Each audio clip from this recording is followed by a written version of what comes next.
For a president who never met a superlative he didn't like, he has a new one that he promised to own. The longest government shutdown ever. John Berman here in for Anderson. In just a few hours, that's exactly what Donald Trump will be presiding over. This is the mantle he told Chuck Schumer and Nancy Pelosi he'd take up, although he's now saying the buck stops with everybody, not just him. He actually said that yesterday, the buck stops with everybody. In fact, today, the buck truly stopped, as in the dollars dried up for 800,000 federal workers. And even though the House, the Senate, and the president all agreed today on legislation to pay their back wages once the shutdown ends, no one is doing much at the moment to actually end it.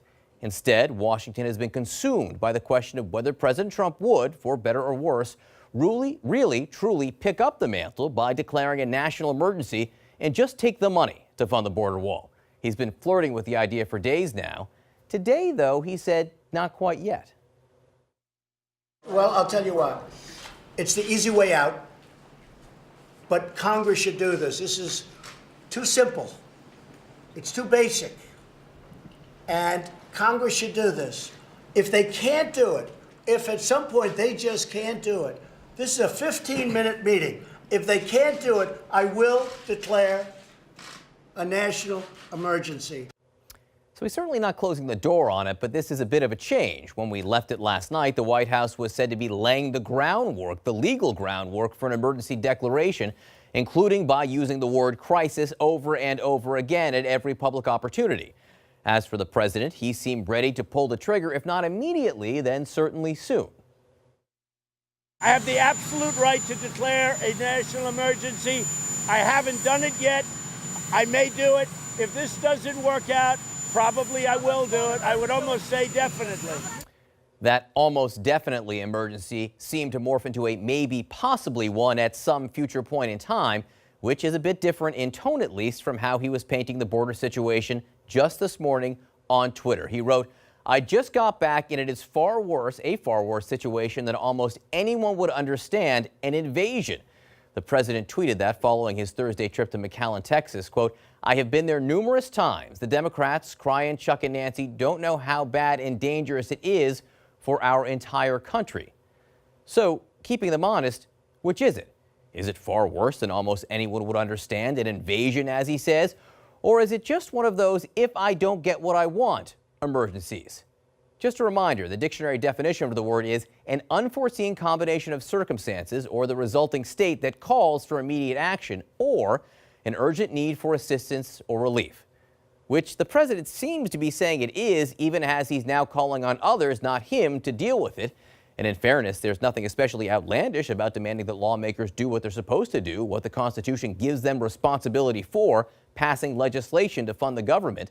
However, the president now seems to be trying to have it both ways, telling Democrats to do their jobs, but threatening to go around Congress entirely if they don't deliver what he wants, which I suppose makes it a crisis, a constitutional crisis, but perhaps not an emergency.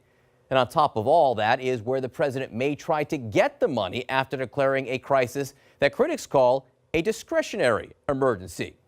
As we and others have been reporting, the administration is actively exploring the possibility of funding the wall using money already allocated for recovery from real, undeniable, non-controversial, you're damn well right they are, emergencies. Money for rebuilding Puerto Rico after Hurricane Maria, disaster recovery money in Texas, Florida, California, dollars to either rebuild or help prevent the very real disasters, the very real national emergencies you see there on your screen. The president is eyeing money for that to pay for the wall, which may or may not be an emergency and may or may not be the answer to a crisis, which in turn might or might not truly be a crisis. Some of this, as we said, is debatable. And again, we'll have that debate. What's beyond dispute, though, is there really is an emergency unfolding as we speak, as the mortgage comes due, the heating bill comes, the groceries run low, and what is soon to be the longest government shutdown drags on. More now from the White House. CNN's Jim Acosta is there for us tonight. Jim, what's going on there tonight? Not a whole lot, John. They over here at the White House insist they're doing everything they can possible to get this government open. But the president was saying earlier today that it's really up to Democrats to come back to the negotiating table. We saw the president earlier today, and you were just talking about those federal employees who are going to be going out without any pay this weekend. It took around 20 or 30 minutes of the president talking during a cabinet room spray earlier this afternoon. And I finally asked the president what was the message to federal employees.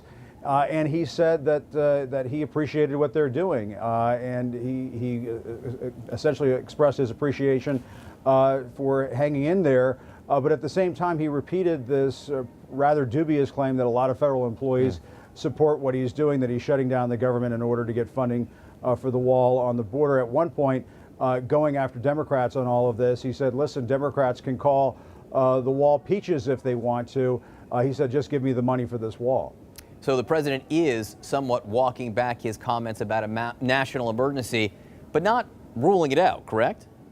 He's not, John. That's right. I mean, he did say that there is the chance that he could declare a national emergency. Essentially, he's back to where he was earlier this week, threatening to declare a national emergency down on the border, basically describing that we have an emergency down on the border without pulling this trigger. The one wrinkle in all of this today, John, is that he was essentially saying, listen, I know this is going to get challenged in the courts. He was predicting that if it does get challenged in the courts, he was saying it's likely to get kicked back in the Ninth Circuit Court of Appeals, which has sort of been the bane of his existence, going back to the travel ban and so on.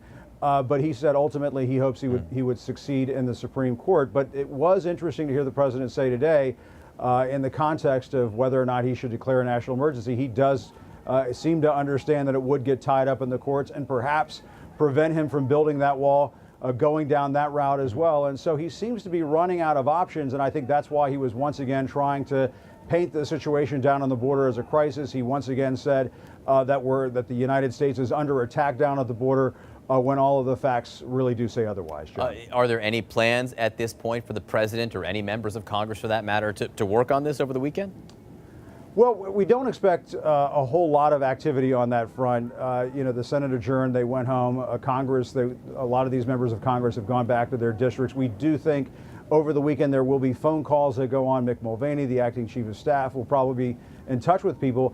But you saw Lindsey Graham, one of the president's most prominent Republican supporters, advocating that the president go ahead and declare a national emergency and start construction of the wall on the border. But even after Lindsey Graham put out that tweet, the president did not go down that road. And so it is kind of interesting and a curious moment for this White House, where the president doesn't seem to have a viable option that they're looking to at this point to get that wall that he wants down on the border. John? And meanwhile, 800,000 workers got zero on their paycheck today. Jim Acosta, thanks so much for being with us. You bet. Sure. Congressman John Garamendi is a Democrat from California. Today, speaking with Bloomberg News, he called the idea of diverting money from disaster relief to wall building reprehensible. He spoke with us earlier this evening. Congressman, the president shifting his tone today, saying that right now he's not ready to declare a national emergency. Does that ease your concerns at all?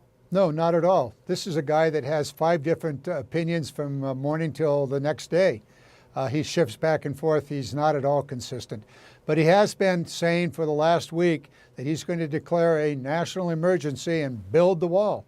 No, we're not going to let that happen. He's not going to go and do that, and there'll be a heavy price if he even tries to do it. So I understand that if the president does decide to do it, and you say you think he will, you have legislation prepared to stop him. How does this legislation work?